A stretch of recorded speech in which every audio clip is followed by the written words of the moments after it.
Do you know which congressman was named the taxpayer's best friend ever? And which congressman never voted to raise our taxes? Can you name the congressman who refused to take the plush pension congressmen give themselves? And who introduced one of the first bills in Congress to limit congressional terms? He's Dr. Ron Paul of Texas, and this is his story.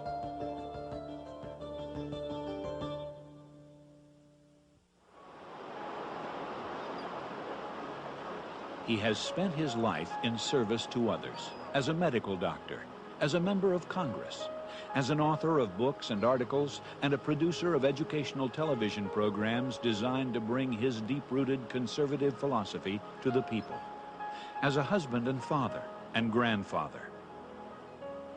This courageous and quiet congressman has made a worldwide name for himself as a defender of liberty in this country, a persistent fighter for the reduction of the power of bureaucrats everywhere, and one politician who cannot be bought by special interests, Maxwell Newton. I think government should be reduced down to about that side. Downsize it. Yeah, that's it. You know, the way I see it, I think some good things have been happening up in Washington. We've had an improvement in the Congress. There are more individuals up there now, more determined to cut back than ever. But we really need a little bit more help. And I believe if I go back now, I can help in really pushing our government into spending less and getting around to balancing the budget. And I think it's time we do this. He believes that society prospers when the people rely on their own resources first and look to government last. It is a refreshing experience to spend an hour talking with Ron Paul. James J. Kilpatrick. The kind of government we get is not an accident. It reflects the demands and desires of the people, and as long as the people believe it's in their best interest to have big government and big government programs, you're going to have big government and you're going to have this waste. But what I witness is something changing now. I sense this from my patients, I sense this from the people I meet, that they're starting to realize the government can't afford it anymore. At the same time, it's not working very well, and that we have to do something else. Something else indeed. But why would a doctor, an obstetrician who's delivered more than 4,000 babies, get involved in politics in the first place? When your job is to bring new life into the world, all of a sudden it makes you really aware of what kind of a world these children are coming into, you know, what they have to face. Ron Paul has a record of philosophical consistency unmatched in recent congressional history. He seeks to limit government at practically every turn. His refusal to compromise is legendary. The Wall Street Journal.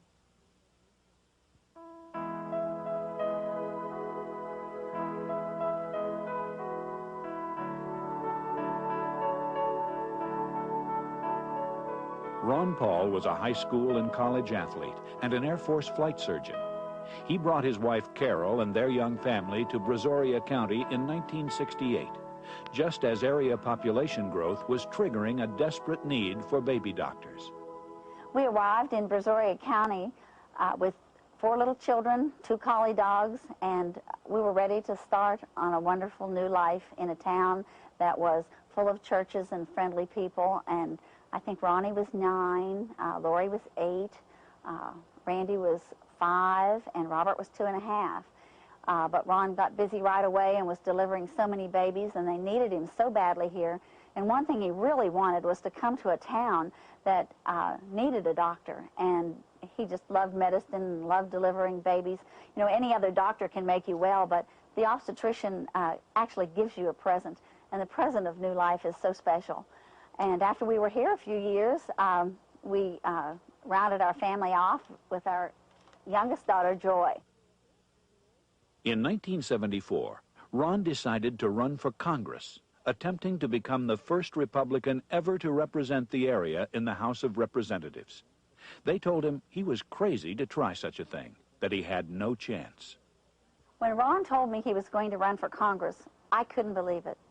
I told him that it was something that I felt that he had to really think about, and he wanted to know, you know, why I was so worried about it. And I said, well, Ron, you'll be elected, because when people hear what you have to say, and they know that you mean it, they're going to elect you. And he said, no. He said, you can't run against Santa Claus. And everyone wants someone to bring home the pork barrel, and I just want to give people their freedom.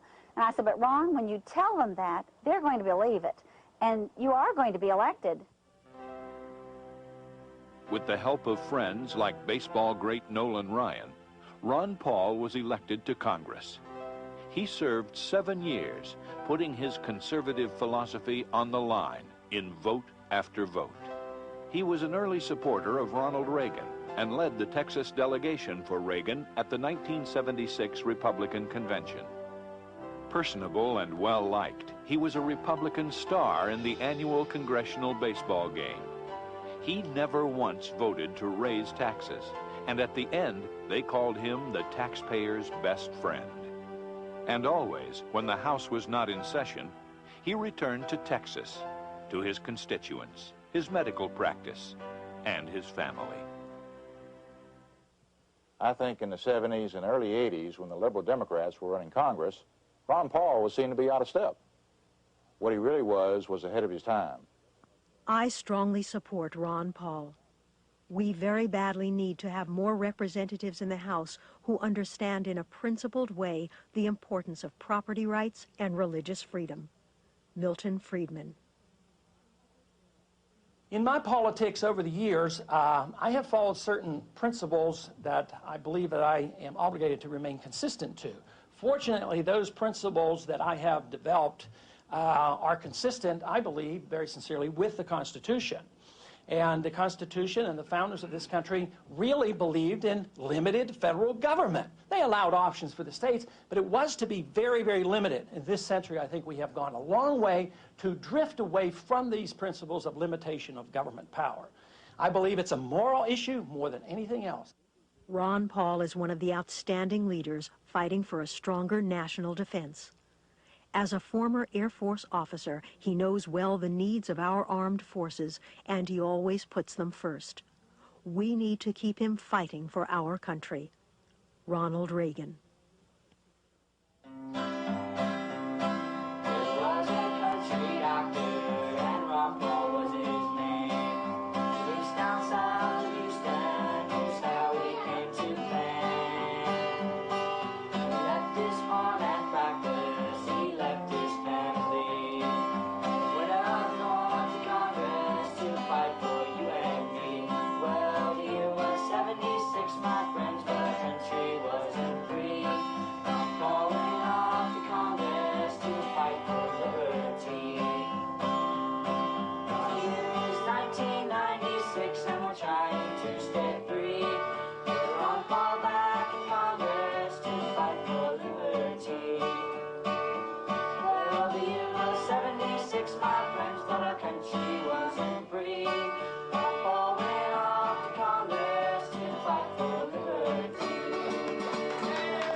With my experience and my outlook, I think I would be in a position to provide some real leadership. That's why I decided to run. We may never again have a chance like this, ever. We've got to do it now. Medical doctor, Air Force officer, husband, father and grandfather, former congressman, conservative conscience of Congress, the taxpayer's best friend. Ron Paul is all of these. Now he's running for Congress again, and he needs our help in the Republican primary March 12th. We taxpayers can send the taxpayer's best friend back to Congress with our vote to fight for a balanced budget and a smaller government. The time is right. The message is clear. The man is Ron Paul.